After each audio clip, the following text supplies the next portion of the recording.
यीशु मसीह के जलाली पुरफजल और ख़ूबसूरत नाम में आप सबकी सलामती हो। कलाम खुदा में से अपनी रहनुमाई के लिए देखेंगे मुकद्दस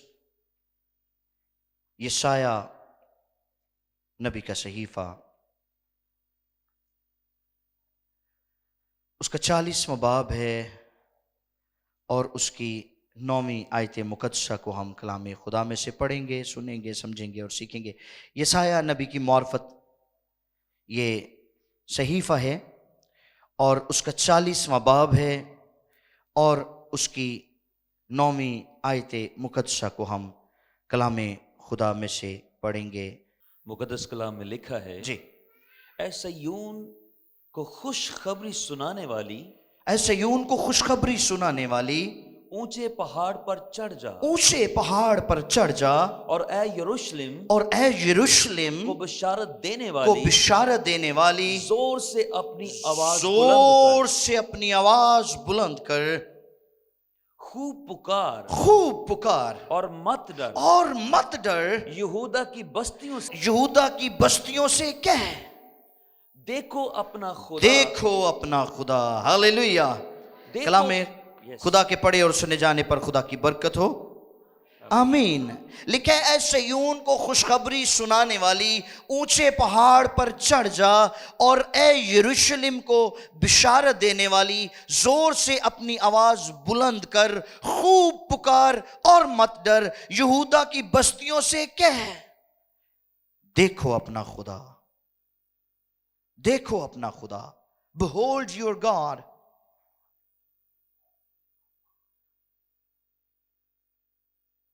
इब्रानी में इस फिक्रे को इस तरह कहेंगे, ही ने एलोहेखा, देखो अपना खुदा। एलोहीम खुदा के लिए लफ्ज इस्तेमाल हुआ है इब्रानी जुबान में और इंग्लिश में गॉड इसके लिए इस्तेमाल हुआ है। ऐसे यून को खुशखबरी सुनाने वाली, ये खुशखबरी सुनाने वाली है कौन? जो सयून को खुशखबरी सुनाती है, ये कौन है? इस खुशखबरी सुनाने वाली के लिए जो इंग्लिश का लफ्ज इस्तेमाल हुआ है वो है हेरल्ड। क्या? हेरल्ड, जिसका तर्जुमा है one who is officially appointed और एन ऑफिशियल इवेंजलिस्ट। एक मुबश्शिर। कौन है खुशखबरी सुनाने वाली? एक मुबश्शिर है, इवेंजलिस्ट है, यानी ऐसी शख्सियत जिसे बकायदा खुशखबरी सुनाने के लिए मुकर्रर किया गया हो। आमीन। दुनिया के पास अफसुर्दगी की खबरें हैं, दुनिया के पास मायूसी की खबरें हैं, मौत की खबरें हैं, मगर ये कलीसिया है जिसके पास खुशी की खबर है, जिंदगी की खबर है, तारीकी में रोशनी की खबर है और मायूसी में उम्मीद की खबर है। आमीन। फिर लिखा है ऐसे यून को खुशखबरी सुनाने वाली ऊंचे पहाड़ पर चढ़ जा और ए यरूशलेम को बिशारत देने वाली जोर से अपनी आवाज बुलंद कर। क्यों? यह खबर ही ऐसी है, ये वो खबर है जो छुप कर नहीं सुनाई जा सकती, खौफ से और बुजदली से नहीं सुनाई जा सकती, बल्कि दलेरी से सुनाई जा सकती है। ऊंचे पहाड़ पर चढ़कर और पूरी ताकत से और बुलंद आवाज से सुनाई जा सकती है। ये वो खुशखबरी है। ये खुशखबरी ना तो किसी कौम, उम्मत या कबीले की तरफ से और ना ही किसी हाकम या बुजुर्ग या बादशाह की तरफ से है। और फिर इस खुशखबरी का ताल्लुक रोटी, कपड़ा और मकान इसके साथ नहीं है, ना ही दुनवी चीजों के साथ है। तो फिर इसका ताल्लुक किसके साथ है? इसका ताल्लुक खुदा कादर मुतलिक के साथ है। आमीन। लिखा है देखो अपना खुदा, बिहोल्ड योर गॉड, हेने एलोहीखा, देखो अपना खुदा। वो खुदा जिसकी आवाज आदम और हवा सुनते और उससे बातें करते, वो खुदा जो अब्राहम का दोस्त था, वो खुदा जो मूसा से रूबरू बातें करता था, दाऊद की मौसीकी से महजूज होता था, यहां तक कि याकूब, कलाम में लिखा याकूब ने उसके साथ कुश्ती की मगर फिर भी उसका चेहरा ना देख पाया। ये सब के सब उसके दीदार के मुंतजिर थे। ये सब के सब उससे बातें तो करते थे लेकिन उसको देख नहीं पाए। अंबिया और बनी इस्राइल मुद्दतों से उसके दीदार के मुंतजिर थे और फिर वो वक्त आ गया कि उन्हें खुशखबरी दी जाती है कि देखो अपना खुदा, हमें देखो अपना खुदा। और इस खुशखबरी के डिलीवरर्स, इस खुशखबरी को सुनाने वाले तीन वो मुबश्शिर हैं जिनका नए अहदनामे में जिक्र मौजूद है। तीन मुबश्शिर। पहला मुबश्शिर वो सितारा जो पूरब में मजूसियों को नजर आया और उनकी रहनुमाई करता हुआ उन्हें खुदावंद दिखाने को ले आया। अब मजूसियों के लिए जो इंग्लिश का लफ्ज इस्तेमाल हुआ है, there is wise man. Wise man जिसका मतलब है दाना आदमी। कौन से? दाना आदमी, हिकमत वाले मर्द, अक्लमंद आदमी। और ये हिकमत वाले लोग, हिकमत वाले मर्द, हिकमत वाले आदमी इतना लंबा सफर करके कहां पहुंचे हैं? बादशाह के दरबार में। बादशाह की कौन से बादशाह की? देखने किसको आए हैं? बादशाह को। देखने बादशाह को आए हैं, लेकिन किस बादशाह को? यहूदियों के कहने लगे आकर कि हमें यहूदियों के बादशाह को जो पैदा हुआ है देखना है और उसे सजदा। लेकिन कह किसको रहे हैं? बादशाह को कह रहे हैं। बादशाह के सामने जाकर बादशाह का पैगाम दे रहे हैं। बादशाह के सामने जाकर बादशाह की बात कर रहे हैं, एक और बादशाह की। सितारा उनका रहनुमा बना है। सितारा बतौर इवेंजलिस्ट उनकी मदद कर रहा है, लेकिन वहां पर सितारा रुका नहीं है। रुका कहां पर था? बैतलहम में, उस सराय के ऊपर जहां मौलूद मुकद्दस पैदा हुआ। अब सितारा महल के ऊपर नहीं ठहरा तो फिर वाइज मैन का क्या काम था वहां पर? हिकमत वाले लोग, उनको क्या जरूरत पड़ी कि वो इतनी हिकमत रखते हुए, कहां से सफर करते हुए, उन्हें तो बहुत महीने लगे थे वहां पहुंचने में, तो फिर बादशाह के पास जाने की क्या जरूरत पड़ी थी उनको?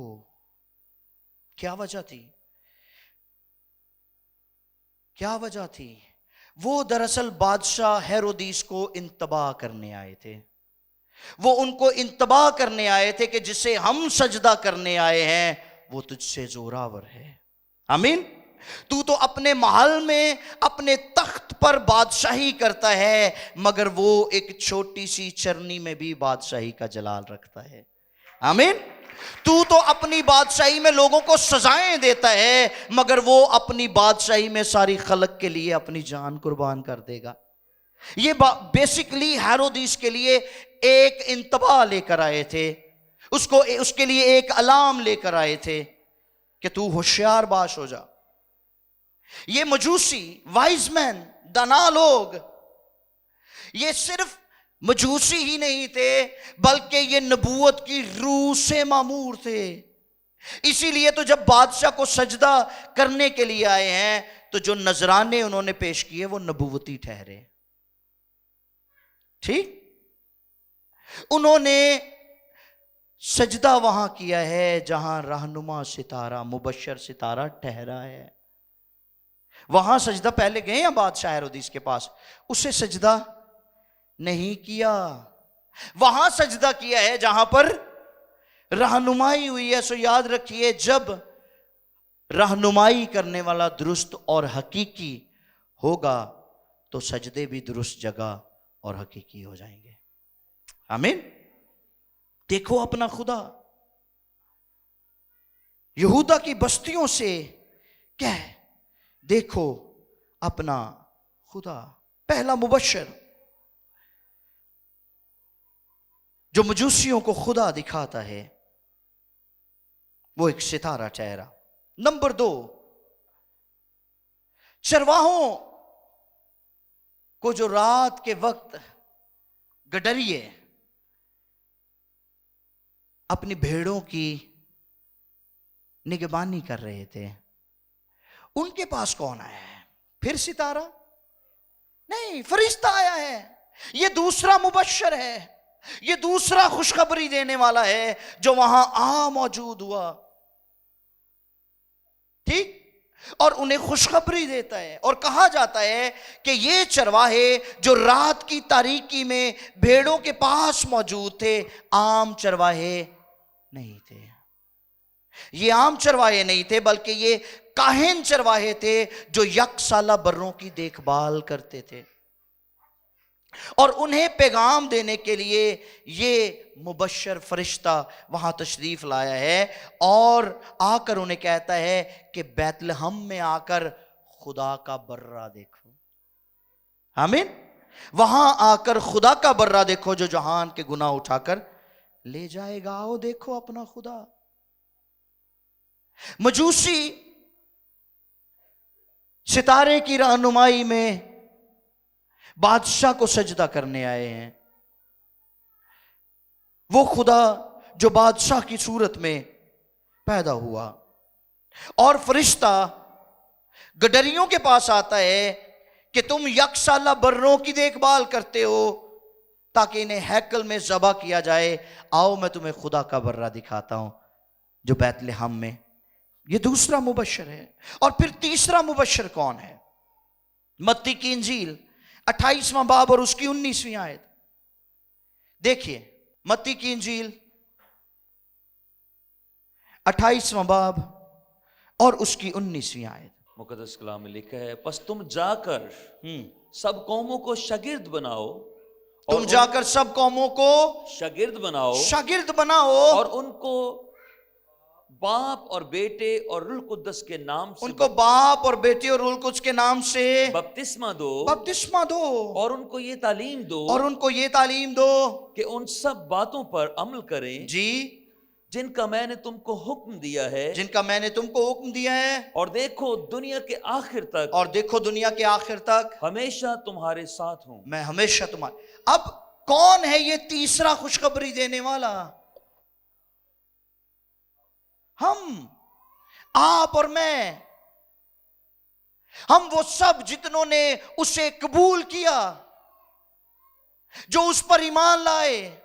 लिखा है वो ना खून से, ना जिस्म की ख्वाहिश से, ना इंसान के इरादा से, बल्कि अब वो हम जो खुदा से पैदा हुए हैं, हमारी ये जिम्मेदारी लग चुकी है।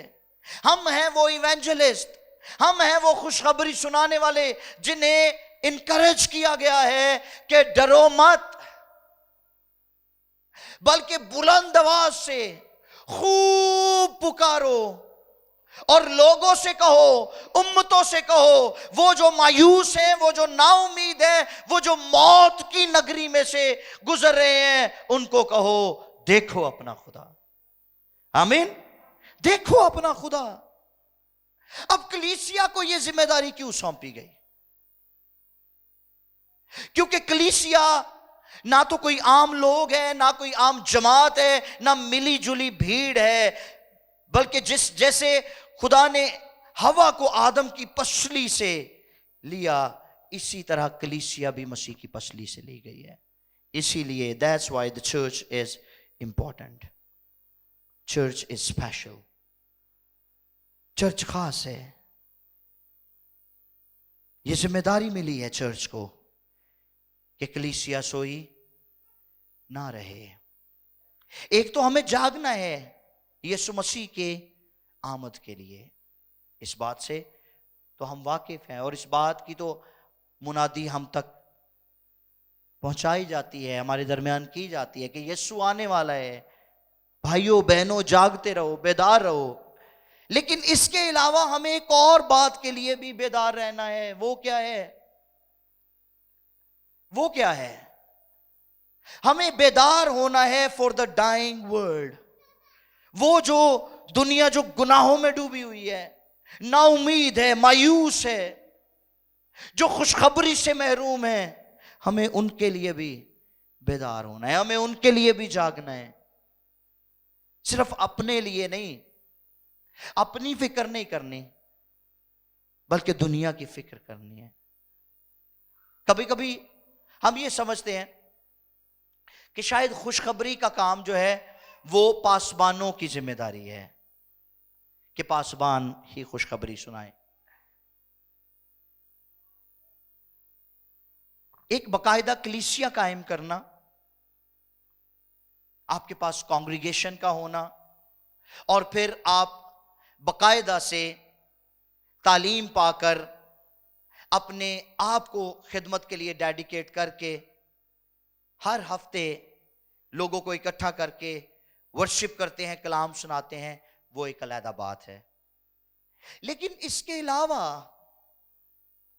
आप सबकी ये जिम्मेदारी है कि वो कलाम जो आप कलीसियाई तौर पर सुनते हैं उसको अपने तक महदूद ना रखें, बल्कि कौमों में, उम्मतों में जब जाते हैं तो उनको कहें, देखो अपना खुदा। अब ये खुदा आप कैसे दिखा सकते हैं? अपनी गवाही से, अपनी गवाही से। जिसके पास बेटा है उसके पास गवाही है। अगर आपके पास बेटा है तो फिर आपके अंदर गवाही मौजूद है, और वो गवाही कौमों को जीतेगी। आमीन। वो गवाही कौमों को बादशाही का हिस्सा बनाने के लिए काफी है। अब इस गवाही के बारे में हम कैसे जान सकते हैं? कैसे हम पर रिवील होगी ये गवाही? आपके किरदार और गुफ्तार से। यस, आपके किरदार से। किसी स्कॉलर ने कहा 4 इनजील बाइबल मुकद्दस में मौजूद हैं और 5वीं इंजील हम खुद हैं, क्योंकि लोग इन इनजील को पढ़ने से पहले हमें देखते हैं। तो हमें दूसरों के लिए मिसाल बनना है, पैराडाइम बनना है, ताकि दूसरे हमसे लर्न कर सके, दूसरे हमसे सीख सके। हमारे किरदार और गुफ्तार से उम्मतों में यह चर्चा हो कि इनके खुदा ने इनके लिए बड़े बड़े काम किए हैं। तो हमें जीतना है कौमों को, हमें कौमों को खुदा दिखाना है। आमीन। अब वो बादशाह जिसे देखने के लिए मजूसी आए, वो बर्रा जिसे देखने के लिए चरवाहे आए, आज उसे देखने के लिए दुनिया तरस रही है। मुझे याद है कलाम खुदा में एक जगह पर लिखा है कि फिलिप्पस ने आकर यीशु से कहा कि कुछ लोग तुझे देखना चाहते हैं। वो कहते हैं हम यीशु को देखना चाहते हैं। तड़प थी, प्यास थी, और यीशु उनसे मिला है। ठीक। आज गैर कौमों तक पहुंचने से पहले हमें सेल्फ वैल्यूएशन करनी है कि क्या हमारे अंदर वो तड़प मौजूद है। Do we really want to see Jesus? क्या हम खुदावंद को देखना चाहते हैं? जिसने खुद नहीं देखा वो किसी को क्या दिखाएगा? क्या ख्याल है? दिखा सकता है? हम किसी को यीशु नहीं दिखा सकते जब तक हम खुद उससे वाकिफ नहीं है। हमने खुद नहीं देखा, हम क्या दिखाएंगे? हम तो उस वक्त दिखाएंगे जब हमने खुद उसको देखा होगा। तो आए उसको हकीकी तौर पर देखें और हकीकी तौर पर उसे दूसरों पर भी जाहिर करें। ठीक। क्योंकि ये जिम्मेदारी हमें मिली है, ये जिम्मेदारी कलीसिया को मिली है, ये जिम्मेदारी ईमानदारों को मिली है कि आओ कौमों को कहो, आओ देखो अपना खुदा। पौलुस जब अथीने में गए तो वहां पर नामालूम खुदा की इबादत हो रही थी, नामालूम खुदा की प्रस्तश हो रही थी। और पौलुस ने वहां पर क्या किया? उसने कहा, वो खुदा जो तुम्हारे लिए नामालूम है, I know him very well. जिसे तुम नहीं जानते उसे मैं जानता हूं। और पौलुस ने जब उन्हें वो खुदा जिसको वो नहीं जानते थे और उसकी प्रस्तुत कर रहे थे वो दिखा दिया, तो वो उस पर ईमान ले आए। ठीक, आज हमारा शहर फैसलाबाद बच सकता है, हमारा मुल्क पाकिस्तान बच सकता है, हमारे इर्द गिर्द के जो ममालिक हैं वो बच सकते हैं, दुनिया बच सकती है अगर हम उन्हें नामालूम खुदा के बारे में बता सकें। ये हमारी जिम्मेदारी है और हमें इस बात पर गौर करना पड़ेगा। पौलुस ने अफसोस किया, कहने लगे कि सब अपनी अपनी बातों की फिक्र में है, ना कि मसीह यीशु की। सारे नु आपो अपनी पई है। मैंने शुरू में कहा था कि ये वो खुशखबरी है जिसका ताल्लुक रोटी, कपड़ा और मकान से नहीं है। इसका ताल्लुक खुदा कादरे मुतलिक से है। ये वो खुशखबरी है जिससे हमें कौमों को बचाना है। ये वो खुशखबरी है जिससे हमें कौमों को बादशाही का हिस्सा बनाना है। और हमें इसके लिए बेदार होना पड़ेगा, हमें इसके लिए होश में आना पड़ेगा। आमीन।